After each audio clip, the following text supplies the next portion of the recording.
مشاهدينا الأفاضل، أهلا ومرحبا بكم. نشرة الأخبار من الفضائية الإريترية، معكم فيها شهاب رأي والمستهل بأهم وأبرز العناوين.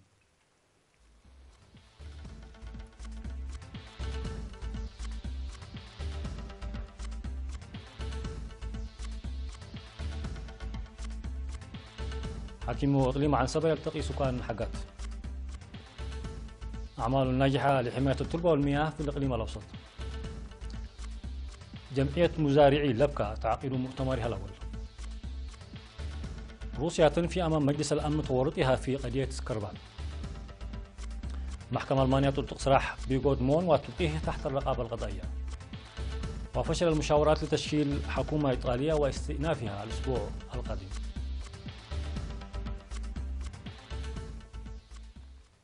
مرحبا بكم.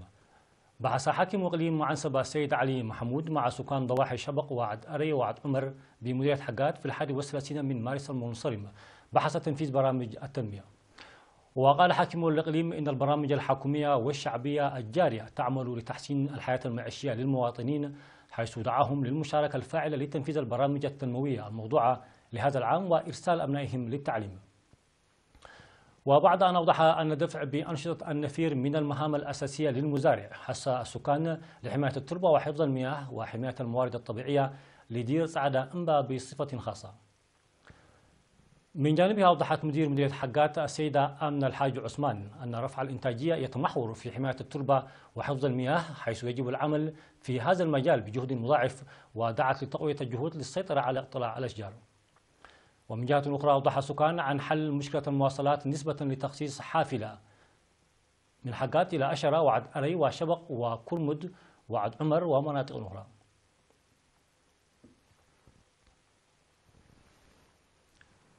أعلن مسؤول وحدة الزراعة المروية في قسم الزراعة والأراضي بالإقليم الأوسط المهندس أبيل ولد جابر، أعلن أن أنشطة حماية التربة وحفظ المياه والزراعة المروية التي نفذت في السنوات الماضية حققت نتائج جيدة. وقال إن برنامج تشييد المدرجات والحواجز المائية في الأراضي الزراعية نفذ بفعالية بمشاركة شعبية واسعة، حيث نفذ البرنامج بنسبة 39% في مجال تشييد المدرجات و78% في الحواجز بصورة تفوق ما خطط له.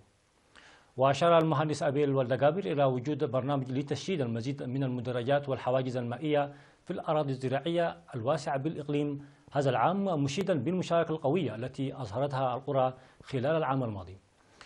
وقد أوضح المهندس أبيل عن القيام بالتجربة لإدخال الزراعة المروية في مساحة تصل إلى 32 هكتار بمنطقة حمبرتي.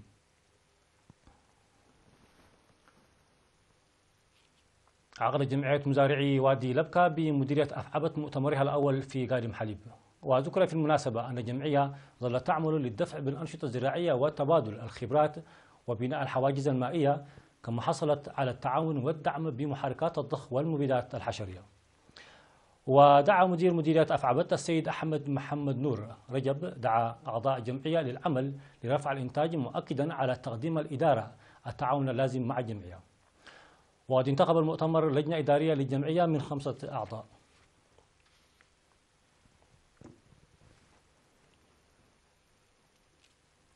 قال مدير مركز التدريب المهني في ساوا الأستاذ تسفاي تولي إن المركز أدخل المعدات التعليمية الحديثة ويعمل للارتقاء بكفاءة التدريب الذي يقدمه. ودعا في التقييم الذي جرى لأنشطة المركز دعا الطلاب والمعلمين والقائمين إلى رعاية الطلاب وتصحيح الأخطاء والحفاظ على المميزات للحصول على المزيد من النجاحات.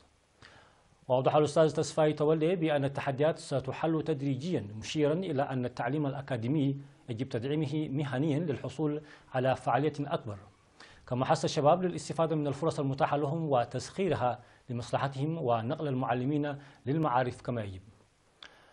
وقال قائد مركز التدريب الخدمة الوطنية العقيد دبساي جدي في الكلمة التي ألقاها، قال إن جميع الوحدات الموجودة في ساوا التي أصبحت مركزا تعليميا في الوقت الحاضر تسخر مواردها لإعمار البلاد وتنسق عملها للدفع بأنشطة مدرسة وارساي كألو ومركز التدريب المهني. ويقدم مركز التدريب المهني في ساوا الذي بدأ عمله عام 2007 يقدم البرامج التأهيلية ل 2146 طالب في 16 مجالا، 982 منهم في السنة الدراسية الأولى و1161 في السنة الثانية. أفاد مكتب شركة حارات المواصلات العامة في الإقليم الجنوبي أنه يوظف أكثر من 90 حافلة كبيرة ومتوسطة لتلبية الطلب المتنامي على المواصلات في الإقليم. وأوضح مسؤول مكتب الشركة في الإقليم الجنوبي السيد أحمد علي شوم أن المكتب يحرك 64 حافلة من مختلف مناطق الإقليم إلى أسمرة، و27 حافلة في خطوط داخل الإقليم بأسعار مناسبة، إضافة إلى تخصيص حافلات لنقل الطلاب من معداقة وقادين وشكتي وترائمني إلى مدارس دك أمحاري ودبروة. وأشار إلى أن طرق ترائمني دك أمحاري وأمني حيلي عدي بحرياي ودك أمحاري طولونا وأن قرقيس مايمنة التي صينت مؤخرا أسهمت في سير خدمات المواصلات كما ينبغي. وفي الختام قال مسؤول مكتب الشركة في الإقليم الجنوبي السيد أحمد علي شوم إن الجهود المبذولة خففت من مشكلة المواصلات، لكنها لم تلبي ما هو مطلوب بالكامل، حيث يجري العمل لتخفيف المشكلة خاصة في أيام الاحتفالات والأعياد. وعرب متلقو خدمات حارات عن ارتياحهم للخدمات التي تقدمها الشركة بأسعار مناسبة، مناشدين بضرورة تخصيص حافلات إضافية لتلبية الطلبات.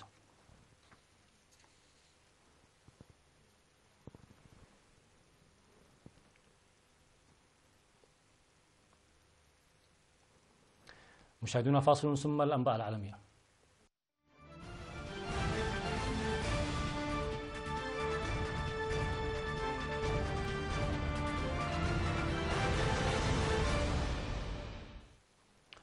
على الصعيد العالمي، نفت روسيا أمام مجلس الأمن الدولي تورطها في محاولة تسميم جاسوس روسي سابق وابنته في بريطانيا، وطلبت بإجابات على مجموعة من الأسئلة.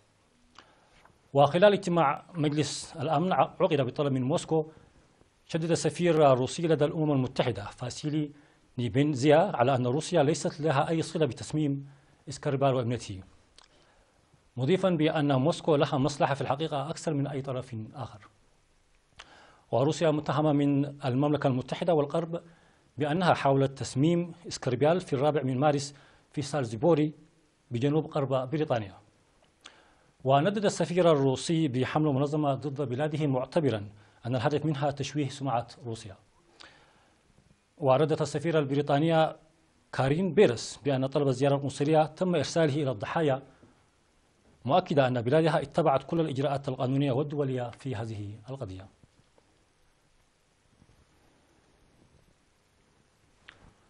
أمرت محكمة ألمانية بالإفراج عن الرئيس الكتالوني السابق كارليس بوغديمون مع إبقائه تحت رقابة قضائية، معتبرة أن تسليمه إلى إسبانيا لا يمكن أن يتم إلا بسبب تهم تتعلق باستخدام أموال عامة خلافا للقانون وليس بتهمة العصيان كما تطلب مدريد. وأضاف القضاء أنه يمكن مع ذلك تسليم الزعيم الانفصالي الكتالوني بتهمة استخدام الأموال العامة خلافا للقانون، رغم أنه يتعين توضيح حقائق أخرى وجمع معلومات. وسمح القضاة لبوغديمون بالخروج من السجن في حال استيفاء شروط عدة، ومنها دفع مبلغ 75,000 يورو. وقال محاميه لوكالة الأنباء الألمانية إن شروط المحكمة ستلبى في أسرع وقت.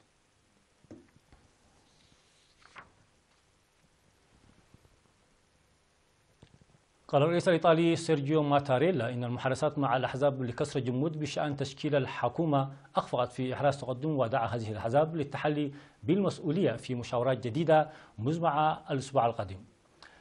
وأظهرت المحادثات التي استمرت يومين مع الرئيس ماتاريلا أن القادة السياسيين تشبثوا بمواقفهم السابقة، فضلا عن مجموعة من المطالب التي بدا أنها غير قابلة للمساواة أو للمساومة من معرقلة تشكيل الحكومة. وتسببت الانتخابات غير الحاسمة التي جرت في 4 مارس في حالة من الجمود السياسي، بعد أن أفضت إلى ظهور كتلة محافظة تضم حزب الرابط اليميني المتطرف وحزب إيطاليا إلى الأمام الذي يتزعمه سيلفيو بيرلوسكوني كأكبر كتلة، في حين تقدمت حركة 5 نجوم المناهضة للمؤسسات لتصبح أكبر حزب منفرد.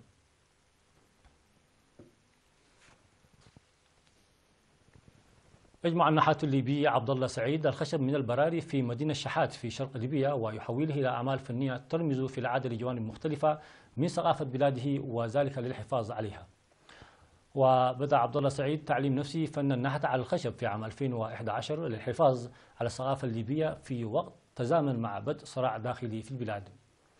ويرغب النحات الليبي في الحفاظ على ثقافة بلاده من خلال إبداع أعمال فنية تمثل مدنا ليبية عديدة، ومشروع سعيد الحالي هو الاحتفاء بشجرة العرعر، حيث يعرض 15 قطعة من أعماله حول الشجرة.